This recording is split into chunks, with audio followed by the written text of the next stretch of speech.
Welcome to my bi-monthly conversation with Konstantin Samoilov, one of the most respected voices on YouTube about what is happening inside Russia.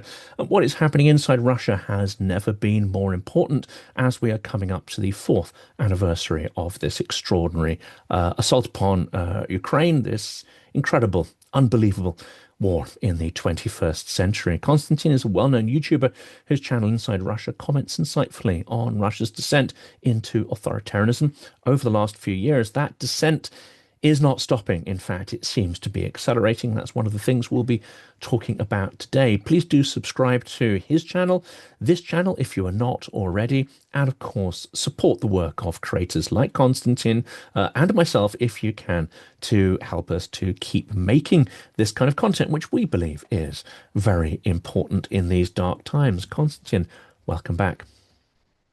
Jonathan, thank you so much for having me. It's fantastic to be back. I enjoy our regular conversations a lot. They're very intellectually pleasing to me, and it's just great to be back. Well, this is going to have a title, something along the lines that the Russia is not winning, etc. And many people say, well, you've been saying this for so many years. You've been saying the economy is collapsing, etc. And it is, but we've always said that it's a slow motion collapse. It's like watching, a car accident, but slowed right down, frame by frame by frame. And that, unfortunately, is what it is. Russia has a huge economy and a huge capacity to put up with trauma and discomfort, etc. So this was unfortunately always going to be inevitable. But it seems from our conversation we had offline that there are some undercurrents taking place. There is some really interesting changes happening beneath the headlines. Could you elaborate a little bit? The collapse is happening. There's no question about that. You're absolutely right. A lot of people expect Russia collapse overnight. I think it comes from our current culture. You press a button, you get the result. You search for something, you get the answer, through AI bot or whatever right away. So people expect instant results. And it doesn't work like that with economies. Um, it takes quite some time for any economy, not just Russian economy, change for better or for worse. And it works both ways. It takes a very long time, well, some long time to change, especially if economy has reserves that can use to keep itself afloat. That's exactly what has happened with Russia. But the thing is, it works the other way as well. Once the economy is down, it takes a very long time and much longer to get back onto the surface. And this is what's happening. Now, we talked a lot about economy. Okay, economy is the foundation of the society, any society, and Russia as well. But now we start seeing different changes, changes in the society, changes inside people, and that have been taking place for quite some time, for 4 years now. But now we start seeing the results. And the most interesting part for me right now is not the economy. It's the changes in Russia's political landscape. Okay, that's what is going to determine the future of Russia for years to come, perhaps for decades to come. And we are seeing these changes taking place. Every single week we see extraordinary events unheard before, and now they're just a reality.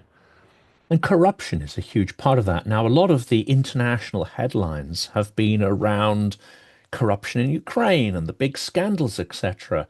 But I find it interesting that we are actually hearing about some of these, and some of these are having to be dealt with, i.e., their system is potentially improving because there is a more open discussion about corruption and at least some sense of accountability for those officials who are identified as being corrupt.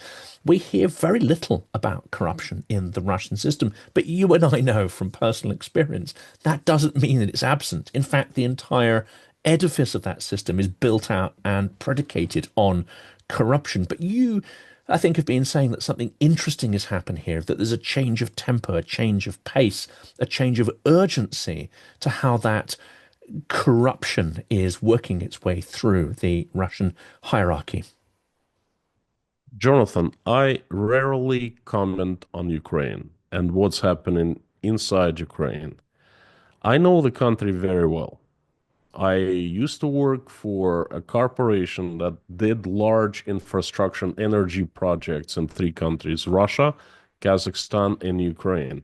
I personally supervised operation of a large electrical equipment plant in eastern Ukraine. Okay, I've spent about a year combined between Kyiv, Odesa, Zaporizhia, and Kharkov. And I know country quite well. I know it's far from perfect in terms of corruption. Ukraine had and still has own problems. Okay, but as Russian, as a person whose country is battling Ukraine, invaded Ukraine, I feel I have no right to comment on the problems of the Ukrainians. Okay, it's their country; they can do whatever they want. My concern is that Russia stops the aggression, plain and simple, and Russia lets Ukrainians live their own lives any way they want. They want corruption, have them have corruption, let them have corruption. They want a democratic society. It's their choice, you know. They want to go to Europe and join Europe and be part of the European family of countries. Hey, it's their choice. All right. Russia has no say in that. That's my stand. But now I'll give you this is what I get, a little gist of it. Okay. I feel that Ukraine is getting healthier because what's happening there right now is the country is getting stronger. People are getting stronger, mentally stronger. They're defending their motherland, right? I think a lot of Ukrainians realize the problems with corruption, whatever the problems they have, and they're trying to fix it. Okay, and it's a very tough environment they're in right now. Their infrastructure is a target of Russian attacks, daily attacks. A lot of people are without electricity, heat, and so forth. And they're managing somehow to, fix things and keep the country alive. I think this is a very healthy exercise for Ukraine. I don't know if it's the right word, exercise, but this action.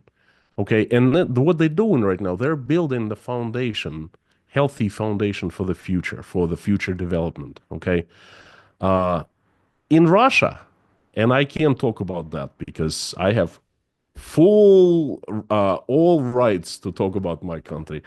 In Russia, I'm seeing a completely different, opposite trend.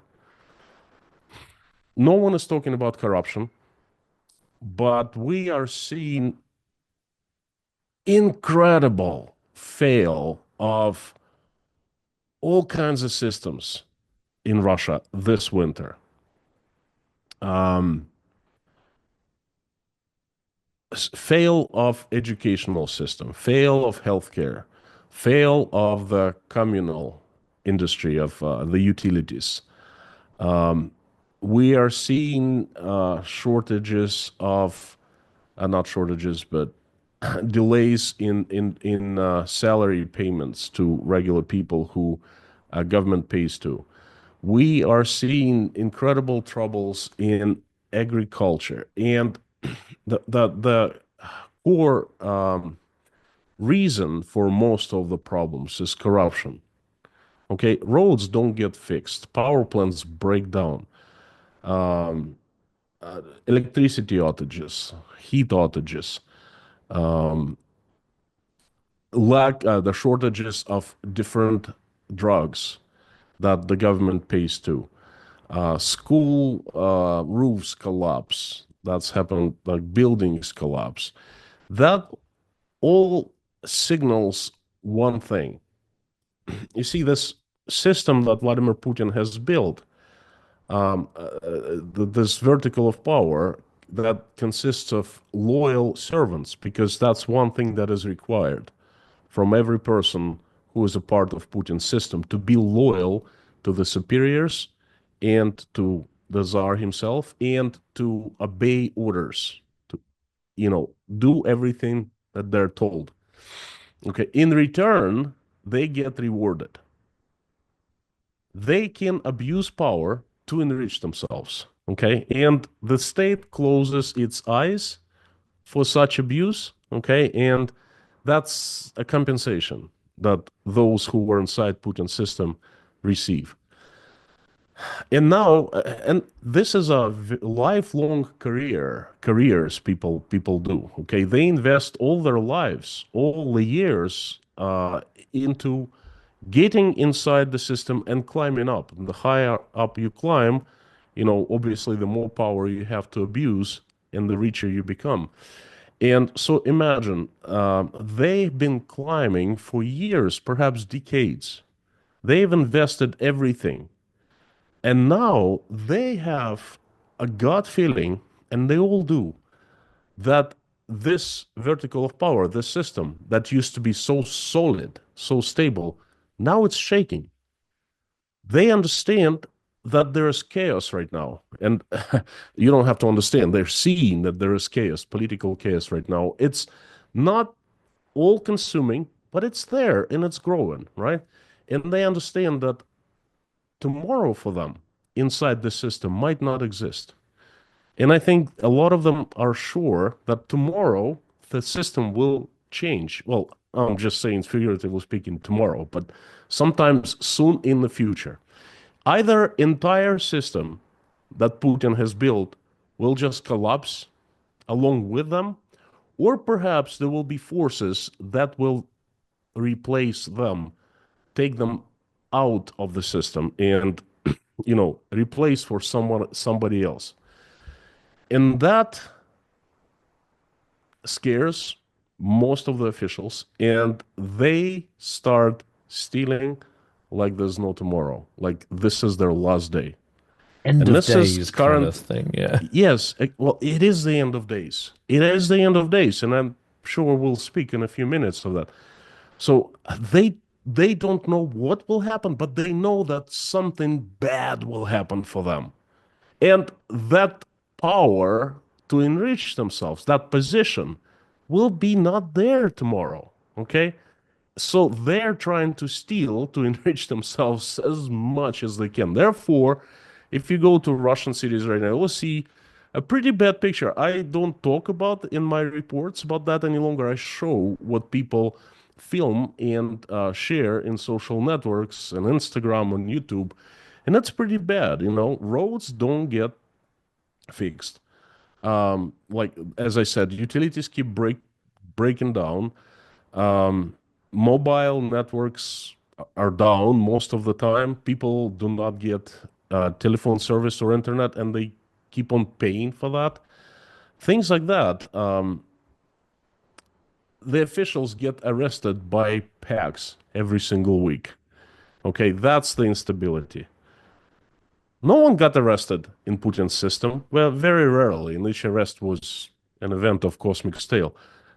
Now, if you look closer, you will see vice governors, mayors of cities and towns, they get arrested by packs, the officials, loyal servants. Okay. And then I think that is the reason of great anxiety and living as if there is no tomorrow for many of those who are part of Putin's system. And it doesn't stop the corruption. I mean, in some ways, it probably accelerates it because they think, oh my goodness, this time frame in which I can steal or feather my nest or get as much money as I can in order to maybe get out of the country at some point, that window is closing. So does it actually accelerate the process of asset stripping the system? We're not even talking about cutting the corruption. That you're absolutely right. That's accelerated. It has put the corruption on turbo level. It's on steroids now. And if it's what you just said, it's not, oh, perhaps someday I can get out of the country. No, it's getting the money, cashing out, and getting out of the country as soon as possible. That's what it is now.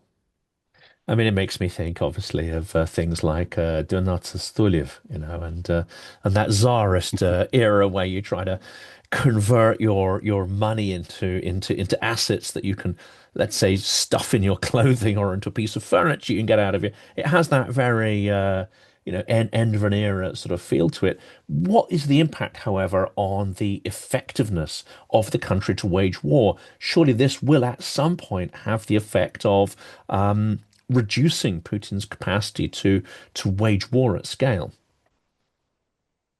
Um, it's a good question, but no one really, very few people, I would say that no one in Putin's system cares about how the state will continue waging the war because people have personal priorities. It's about them, cashing out, stealing as much as they can, and who cares what is happening in the front lines? Who cares? They could care less. I'll just give you an example. I mean, it didn't happen yesterday or last week. It happened a couple of years ago in Belgorod in 2023. Ukrainians started bombarding and shooting missiles at Belgorod. It was the first shock for Russians. Oh, what do you mean? The Russian territory is under attack now? Okay, so I clearly remember May of 2023. And then it was just a singular event at the time, and Putin came out and said, well, we're going to take care of all damage at the residential blocks and so forth. And we're going to give money to Belgorod province to rebuild. And they did. They actually sent money to rebuild. And what the local officials did, they went and they found apartment blocks that were not affected. They were not touched by drones and missiles. Okay. And they put on paper as those apartment residential blocks were actually damaged by the attacks. Okay. And they, not fake, but real. They made up real construction, upgrade, modernization contracts for those apartment residential blocks that were not affected. Okay, so obviously no work was done.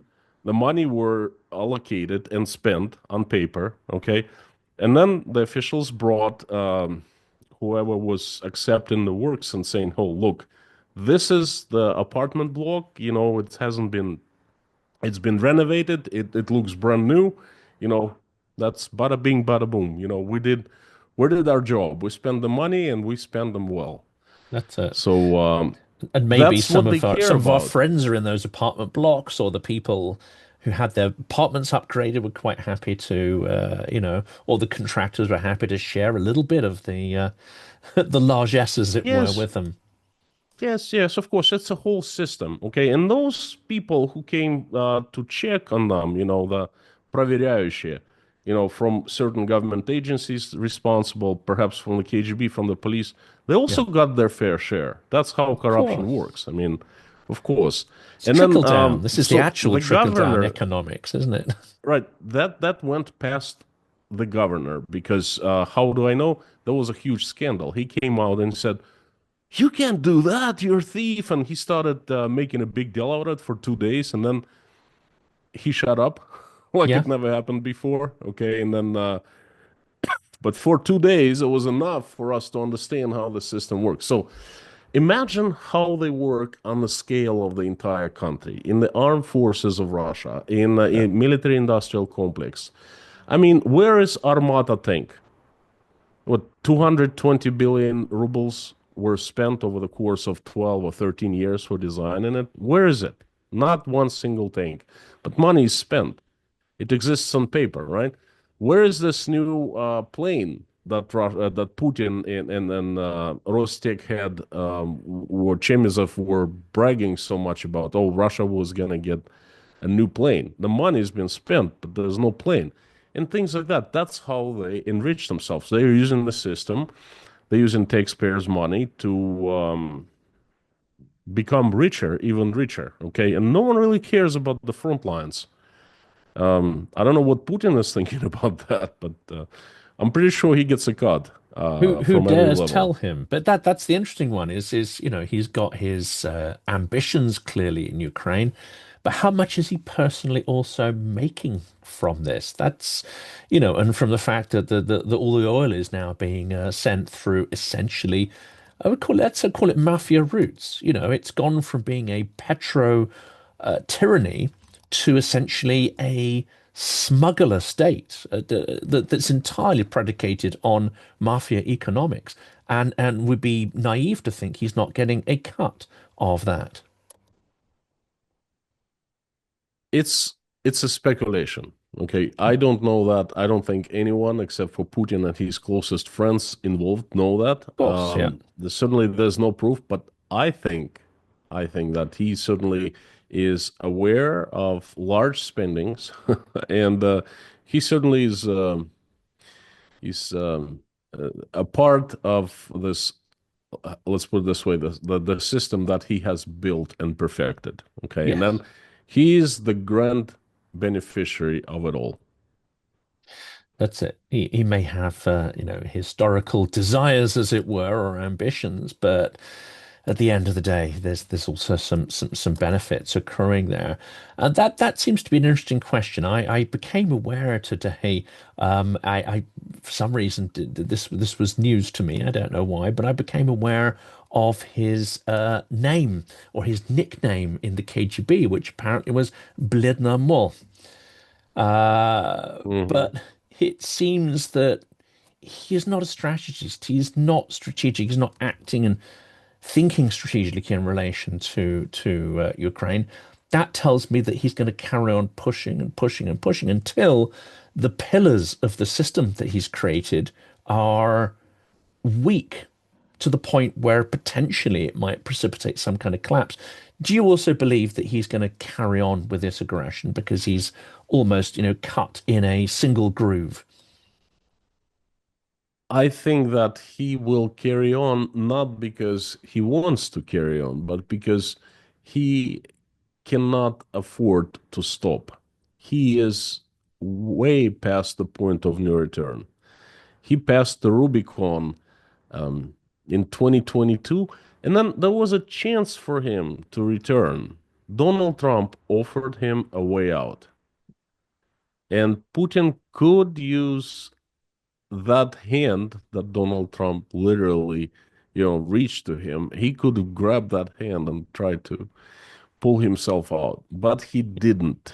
I Okay, mean, it and wasn't particularly beneficial to Europe or Ukraine, but there was a point at which, wasn't there, he could have. Putin Yeah, only, of yeah, course. I'm not talking about Ukraine or yeah. Europe. Yeah, it was Trump gave hand to Putin. Yes, he He even did. Gave him invited, he gave an a few absolute way out. times, Yeah, yeah, chances, yes. yeah. And from what I understand, my sources say that the elites, Russian elites, well, the elite, the different people, obviously, that are Russian elites, but it's broken in half right now.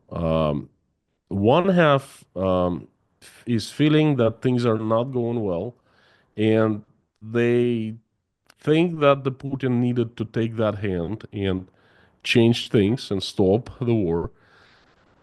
Another part of the elites, the Siloviki, they're way too invested in the war. They're closer to Putin. They cannot stop. Okay, they cannot afford to be asked questions about their role in the war, and they keep on pushing, escalating. Okay, so um, right now it is absolutely clear that Russia is not in for peace. It doesn't desire peace. It does not take any steps towards peace, no matter how Donald Trump tried to promote peace and sending his envoys, was it eight, 7 or 8 times now, to meet Russians, and there were meetings in Turkey, in Saudi Arabia, and now in Europe. And then we're seeing that Putin is basically laughing. He's sending Medinsky, um, the gravedigger of the peace process. Yeah. Okay, so that's his way of trolling Donald Yeah. Trump, and I think a lot of people understand that. And we're seeing that for 1 year, Ukraine definitely needs peace. The United States needs peace, wants peace. Europe wants peace, and then they were pushing Russia to reach peace agreement or at least ceasefire. And we're seeing that 1 year later, you know, it is obvious Russia's intentions are to continue the war, and that has placed Russian society, including the elites, into chaos. As I said previously, chaos is not all-consuming right now, but it's there. Inside Russia's political system, no one understands what's going on. No one understands what are the peace agreements, when the war will stop, how it will stop, and that creates a lot of confusion and a lot of fear. And the social contract inside the vertical of power has been broken, and that's very important. A lot of people miss that. So I want to emphasize, pay attention to this. The social contract that required full loyalty in return of, you know, state closing eyes for the abuse of power. For many people, it's been broken. Russian officials get arrested for bribes, for corruption. I mean, since when bribes and corruption considered a crime in Russia for the officials, right? That's the reward they get, an unofficial reward. That's why they go and serve the Tsar to get that. And they get prison for that. In that, a lot of people, that's why they're feeling like this is the last day. They're afraid that they are going to be punished. They're afraid that the KGB is growing stronger and it's becoming major place inside Putin's Russia. It's becoming the strongest agency with the most influence. Okay, the system of checks and balances that Putin has built for his system is weakening. The KGB is taking over other branches, and that signals that Vladimir Putin does not have strategy for this war. Okay, he is acting based on tactics plan the tactical plan, not strategical. And that brings us to your question. He is not a very good strategist. He is what he was called in the KGB. Which And clothes moth. For those who don't know the Russian version that we read out you there, it's you something cannot, innocuous and absolutely, you cannot lead a large company, a large corporation, not being a leader and not being a strategist. You need to foresee things. You need to think years ahead. If you want to be not a country, a company, just a company. Country, you have to be on a completely different level. To lead your country into the future, you have to have many plans for decades. The Japanese are excellent. They have plans for hundreds of years, right? Well, Vladimir Putin, as appears, he has plans for weeks, perhaps month ahead, and that's how he acts, and that's dangerous. It's dangerous for not so much for Russia. Well, obviously, Russia is done with the leadership like that. Russia is done. Okay, it's dangerous for Europe and for the rest of the world because Putin is putting himself into a more and more dangerous position, more and more into the corner by his tactical decisions, and tactical changes. And he will find himself in a position where he's going to be completely cornered. And perhaps that position is soon, not far. And then, like wounded beast, who knows what he can do? So that's where I see the danger.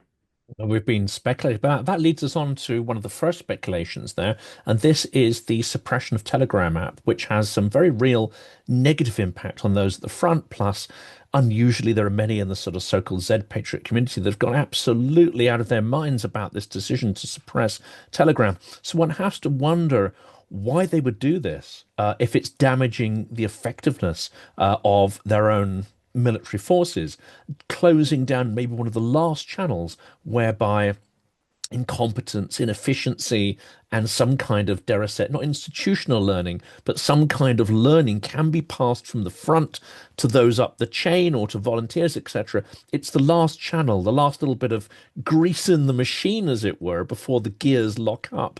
You have to wonder why would they shut that down when they know the damage it would cause? It seems to me that's because they've got a bigger plan or a bigger fear. And that may well be full mobilization. It may well be the fear they have that if they go for a full mobilization, the kind of blowback it will cause, resistance from parts of the population and the elite. I think it's a combination of factors, and I think it's tactical thinking, not strategical. Okay. Combination of factors because there are different forces in Russia who combined influence this actions against Telegram and messengers and just really free communications in Russia.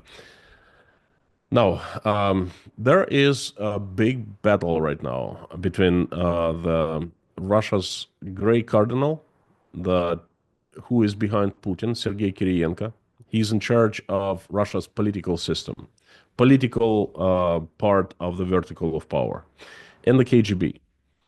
Uh, you know, all officials in Russian Federation are either approved by Kirienko, such as governors, vice governors, mayors of, well, city managers, or they are approved by people who are under Kirienko, you know, in his the office of the president. That's how it's called, the chief of president's staff, in the Western language. So he has built Kirienko and his subordinates. They have built this Russian officials part of the vertical of power. Okay, the KGB is the other side of the spectrum. The KGB is real power of oppression. Okay. And Vladimir Putin initially built a system of checks and balances because he knows well if one agency becomes too strong, it simply sooner or later will consume him personally. So he made sure that all the parts of his system were equally strong, and his strength was he was above everyone, manipulating everyone. Okay, and now he relies on the KGB way too much because, well, some people criticize me for calling, you know, this Russian secret police the old name, but I think we'll understand, it's the same agency. Okay. So he needs very strong KGB because KGB oppresses people, keeps people in check. Make sure that people do not protest, and so forth. The more control KGB exerts over people, the better for the KGB. Okay, the more power it has, it means that it can influence other political clans more effectively and win over its enemies, and it can abuse power to enrich the members of the KGB generals. Okay, very simple example: companies are confiscated from rightful owners and transferred to the state, and that the KGB is behind that, and they transferred from the state to affiliated companies or people. That's step number two. That's just a simple way to enrich themselves. Now, the KGB is becoming too strong, and that's good for Putin, but also it's a trap because if it becomes when it becomes too strong, the KGB will simply, certain people will come and say, Vladimir, you know what? Now you got to do what we say. And there's nothing you can do about that because we are the biggest guy in the room, the strongest one, and there's no one else that can say anything or do anything to us. Okay, that's the ultimate nightmare of Vladimir Putin. Or he can simply, his heart can stop or something like that. And you know, I think you will understand what I mean. Um, Now, Sergei Kirienko is a very strong, politically strong, connected. Putin listens to him. He influences Putin a lot in his political decisions. He's been losing the battle. And um, Kirienko needs victories, desperately needs victories. VK, ВКонтакте, Russia's largest social network, is Kirienko's, well, I can't say it's child, it's his child. No. The state took VK social network long time ago from the owner it bought of Pavel Durov, and Kirienko has been in charge of it ever since. Okay, this system, this network is being used as political weapon, obviously, and the head, the CEO of the social network is son of Sergei Kirienko. Okay, so VK has a messenger, and it's called Max. And VK has been losing money every year for so many years, about 100 billion rubles, $1.5 billion, and the government subsidizes VK. So, and that's every time that's a loss or something that Kirienko's enemies can use against him, telling Putin how ineffective of a manager his son is. So Kirienko desperately needs victory, and that victory is everyone in Russia ditches Telegram, WhatsApp, and they switch to Max. Now, Max, of course, is total control of people's communications. Okay, and then that's where Sergei Kirienko's interests they go along well with the interests of the KGB because KGB has full access to this messenger Max. So they get together, and I'm pretty sure I don't. That's my speculation. Okay, that's the theory, but I cannot give you facts. But that's what I think happened. They got together and decided it's mutually beneficial to ban ways of to communicate except for Max, the messenger. Then Sergei Kirienko can claim a victory and present to Putin as his victory and his strength. And the KGB also knows that protests are coming, that people will get angry, and they will try to get organized. And the KGB doesn't need that. Okay, that's their goal is to keep people quiet and silent. So therefore, they're doing the best they can. They're banning all ways of communication that is not theirs because they have full access to Max. And I think that combined has resulted in that Russia doesn't have any, well, very little ways of communications. And by the way, right now, even with VPNs, WhatsApp and Telegram don't work very well in Russia. And it's becoming really difficult to speak with people in Russia if you don't have Max Messenger. Max works fine, you can see and hear other people well. Everything else is trouble. So answering your question, yes, the KGB is afraid of the protests, but Sergei Kirienko also is using this opportunity to, it's under the carpet game, so to speak. And it may be that Putin isn't fully aware of the impact that might have on troops' effectiveness. Maybe he actually doesn't care, which is the curious kind of irony behind that.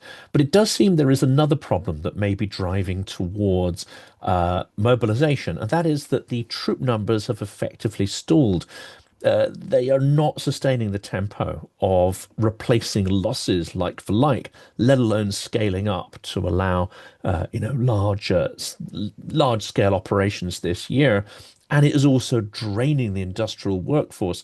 This is going to be a problem, isn't it? I mean, it looks like, based on some estimates, and admittedly these come from Ukraine, So they may or may not be accurate, but it suggested that the intake for the Russian army will need to exceed 400,000 simply to replace losses like for like. That's going to drain extraordinary amounts of skilled and unskilled elements from the workforce. I mean, Putin seems to have some real difficult decisions to make. Jonathan, I always rely on the science that I see in Russia. Ukrainians, I definitely do not question them, but there are enough signs for me to see inside Russia to recreate this situation. A few signs. Price of cremation has doubled in some regions, such as Moscow, and it jumped a great deal in other provinces. Why? Obviously, there's so much demand for crematorium services than supply. Okay, more and more people come back that needs to use, so the families need to use crematorium services. That's number one. Number two, um, multiple provinces in Russia increased sign-up bonuses for signing military contracts. Now, there was sometimes in September, the tide started turning the other way. You know, they had been a period of ever increasing growth of bonuses for signing military contracts, but that stopped in September. Okay, and quite a few provinces actually decreased the amount of sign-in bonuses ninefold. Okay, there were a few, more than one. That's number two. If you uh, drive around any Russian cemetery of a city of a large town, all you have to do is you keep your eyes open and see how many fresh graves there are. That all tells us that the front in Russia is falling apart. Okay. Russia is not at the same time. There are so many people coming back in coffins, but we're not seeing any breakthroughs in Ukraine. We're not seeing any extra land being conquered. No, the front line has been frozen, more or less. And right now, as from what I understand, the Ukrainians are staging counteroffensive. They are, and That their drone all capabilities tells. are improving. We don't really touch on military topics, but it seems that Ukraine, in my assessment, despite being exhausted and traumatized, is strengthening, not weakening. You wouldn't really learn that from the media coverage, but that's my impression. So, from the science that I see in Russia, I second that opinion that Russians will need more and more people. Moreover, the mobilization has started, really. It started in early November, and obviously, it's not an open, all out mobilization like it was in September of 2022, but the Russian state made a mistake back then, and now it's smartened up. They learn from their mistakes. I got to give it to them. So they announced covert mobilization.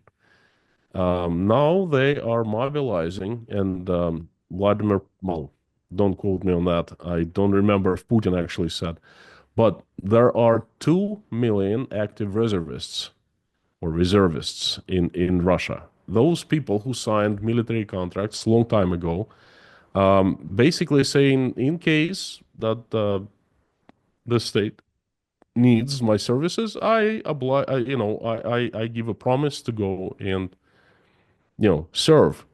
And the state would pay a certain amount, couple $100 each month, from the federal budget, in addition to regular salary wherever a person worked. And I remember I was offered such a contract. Everyone was offered by HR manager in our company back in 2008 or 2009, something like that. And of course, I didn't sign it. Now, the deal was, hey, would you like a couple $100 additionally every month? All you have to do is just to sign this contract with the Russian Ministry of Defense, and it doesn't cost you much.